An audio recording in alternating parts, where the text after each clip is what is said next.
Don't be stupid, man. This guy could die. When your family needs you, drop the stuff and go and do what's important. My wife was diagnosed with stage 2 breast cancer. Holy cow, man, you ain't promised nothing. What are you doing? Why are you waiting till you die before you share this information with your kids? Do it now. I'm gonna be a part of my son's life, one way or the other, and death is not gonna get in the way.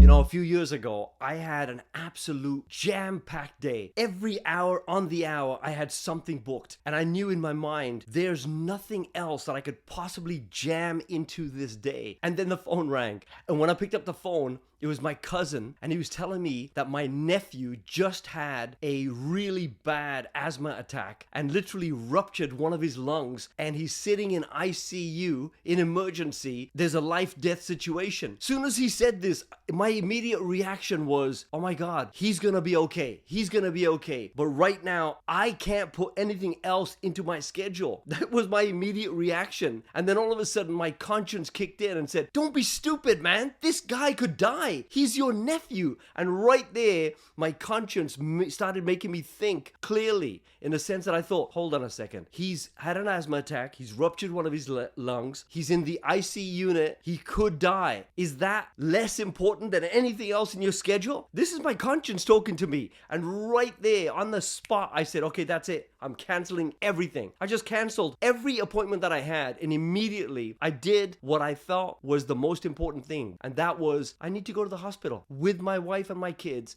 and we need to go to see my nephew, because there's nothing more important than family and relationships. It was absolutely shocking to me that only when a crisis came into my life did it actually remove the veils off my eyes and show me what really is important and what's not. And it doesn't matter how busy you are. It doesn't matter how many things are in your schedule. When your family needs you, drop the stuff and go and do what's important. A few months after that crisis situation that happened to me, I was watching this movie and I couldn't believe what I was watching.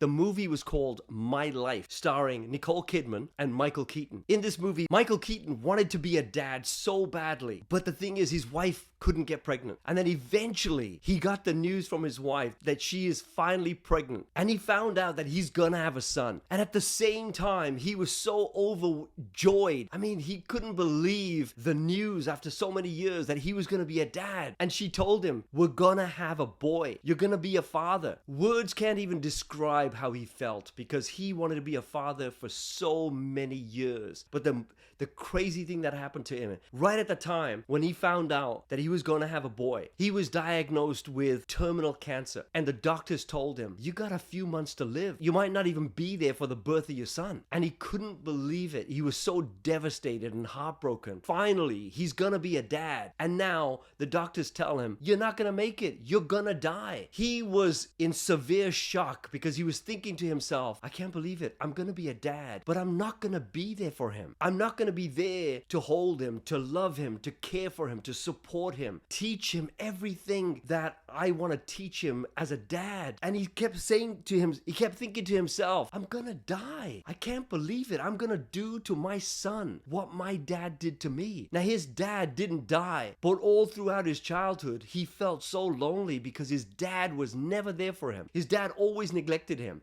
Every time he wanted to do something with his dad would say to him, listen, somebody's got to earn the money to put food on the table. I got to go. And he would just leave. And he realized that his relationship with his own dad was so terrible because he was never there for him. And now he's about to do the same thing with his own son, but not neglect him, but he's gonna die. He's not gonna be there to raise him and support him and love him. He was in a crisis situation. And the crazy thing is, all of a sudden, his thinking started getting creative, and he realized, he was determined, I'm gonna be a part of my son's life, one way or the other, and death is not gonna get in the way. And he had a brilliant idea. He decided that he was gonna make videos, and he was gonna record messages for his son. So every year when his son turns 1, 2, 3, 4, and so on his birthday, he would record a video saying, happy birthday, son, you're 1 year old. Happy birthday, son, you're 5 years old. He did this for years. So first he had the birthday video. Then he sat there reading books on video to his son when he's a little baby. And so the kid is watching the video, and his dad, who's already passed away, is reading a bedtime story to him. And his mom mother would switch on the video night after night after night, and you had this kid would be watching the video with his dad that he has never met, but his mom is telling him, that's your dada, that's your dada. There was a time when this baby was watching the videos, and all of a sudden, as soon as the mother turned on the video, the baby looked up and saw his dad and said, dada. And that's when the mother sort of lost it. It was like, wow, he recognizes his dad, and even death didn't stop the love, the support,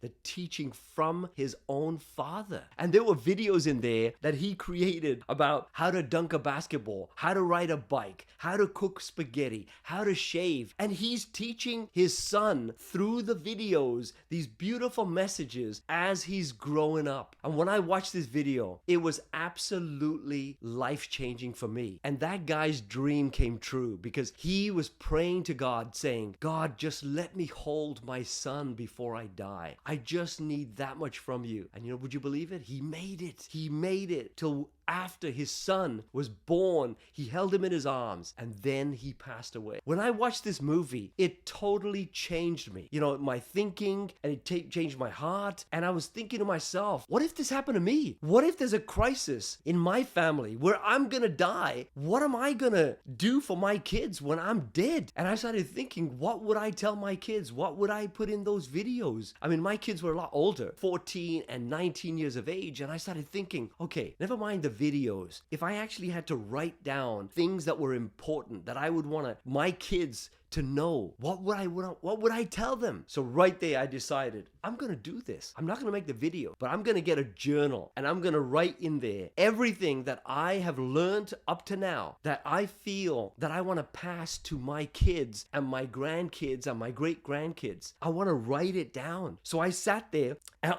in my office, put the journal down, and I wrote at the top, if you are reading this, I am dead. Because I knew, that's the only time they're going to read this. And then I started writing down everything that I could possibly think of that I felt, okay, what's important? What have I learned in my life from as far back as I can remember? And today, what do I feel is so important that my kids need to know? And I started writing it. And it wasn't perfect, but I had to put it on paper. And I said, number 1, this is the most important thing that I think of now. Number 2, here's another one. And number 3, here's another one. Then I would delve into it and go deeper into why I felt those things were important. And would you believe it? It took me like 4 months to come up with everything that I could possibly come up with at that time in my life. And then it was like, okay, I got nothing else to tell them. If I die tomorrow, this was it. This is all I could think of. So then at that point, I closed the journal and I went into my office and I put it in my bookshelf. And I thought, okay, if something happens to me and I die, I know my kids are going to be coming into my office and searching everything in here, and they will find this book. And at that point, they will think, oh my God, Dad's got all these messages that he wanted to give us. So I thought, yeah, that's a good idea. So I put the book on my shelf, and as I was walking out of my office, I heard this loud voice in my head, and I could hear it saying,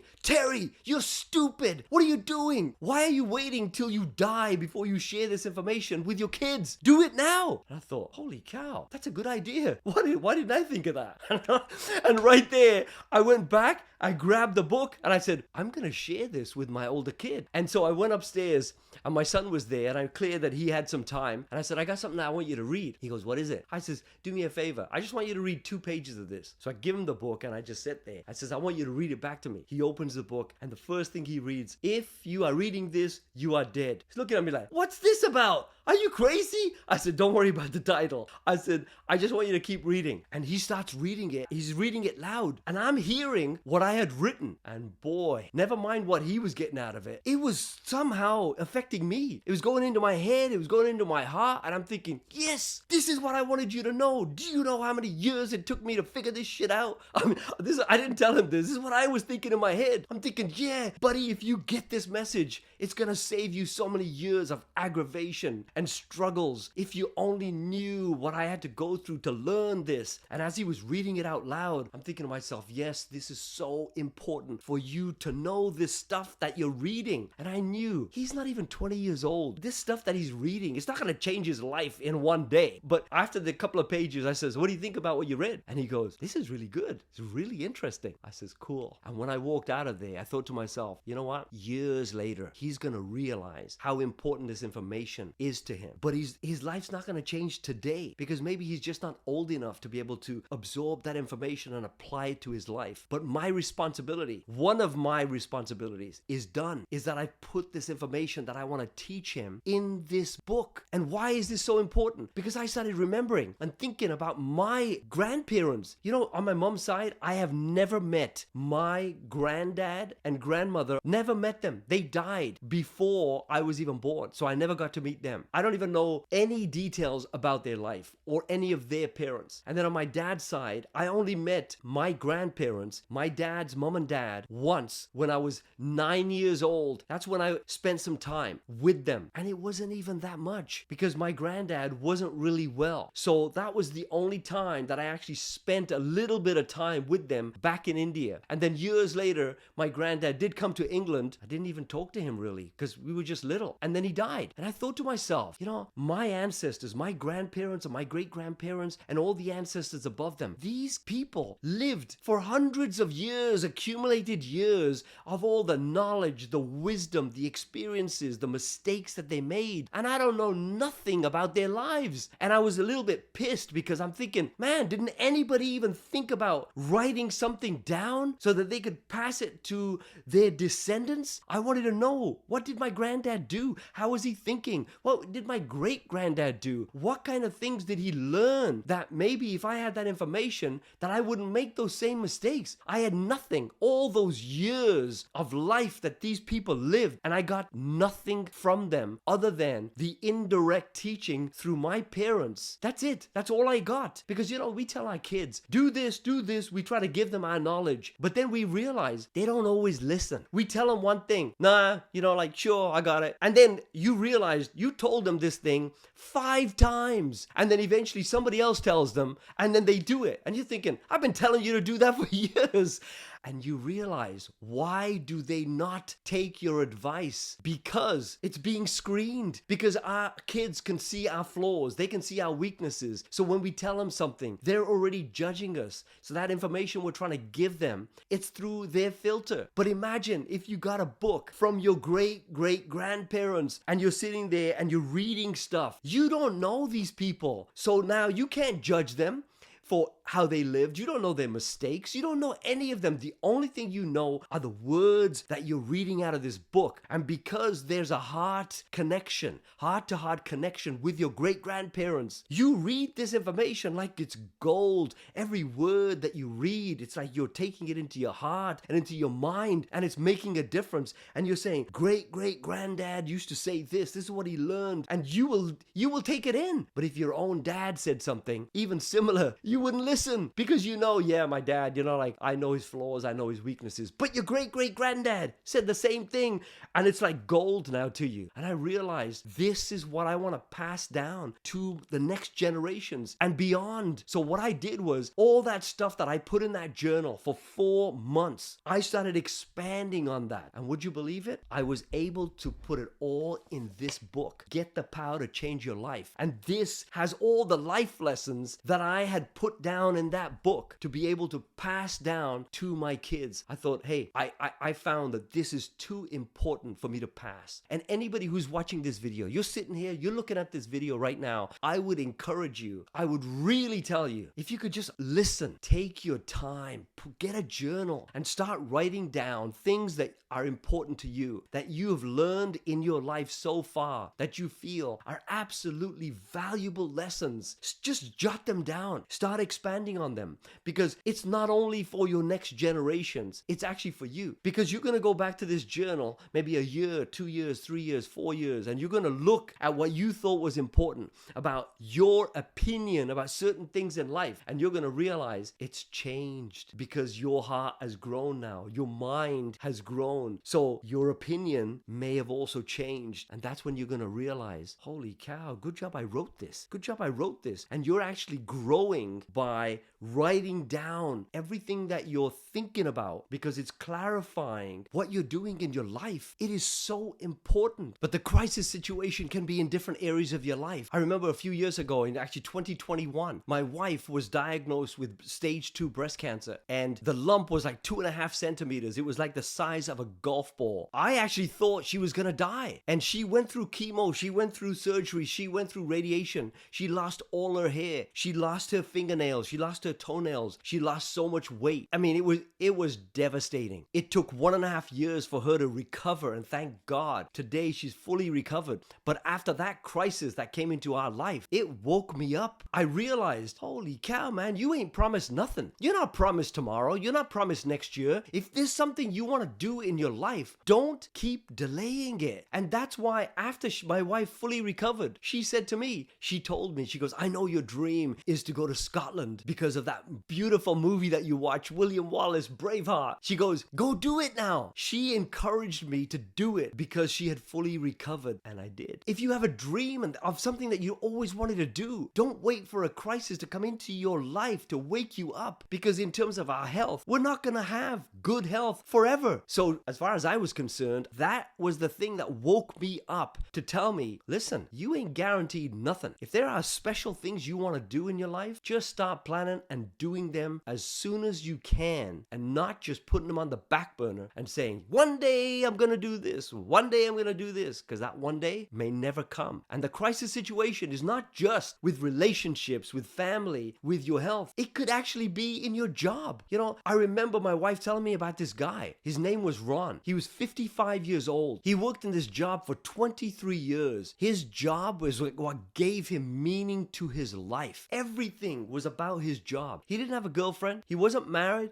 didn't have any kids. Everything was his job, his job, his job. And then all of a sudden, on this one day, when he thought his job was totally secure, they laid him off. They gave him a piece of paper and said, sorry, due to restructuring, we've laid you off. This guy was devastated. He felt that his life was completely over. A crisis had come into his life that shook him to the core, because it was his job that gave him purpose in his life. That was the only thing that was giving him meaning. And now somebody else just took it away. And he got to the point where he kept thinking to himself, I'm 55, going on 85. What am I going to do? I've never made a resume in 25 years. And he had suicidal thoughts. He literally thought about ending it. And he checked himself in a clinic and said, look, I'm in a really bad situation. That's a crisis situation that came from literally a job. So don't wait for a crisis to come into your life through employment or through business or whatever it is before you wake up. That's why we're given an imagination. We can take ourselves into the future and put ourselves in a situation where we can think about what could happen to us. We could create that crisis situation to wake us up and realize, okay, you know what? I need to do certain things that I'm putting off, that I'm procrastinating, that I should have done years ago. I'm going to make it a priority in my life. So my message to you as you're watching this video is, don't wait for a crisis to come into your life to act. Get yourself a journal and start writing these things down that you think are important to you, because it's gonna change your kids' lives and your grandchildren's lives. And also,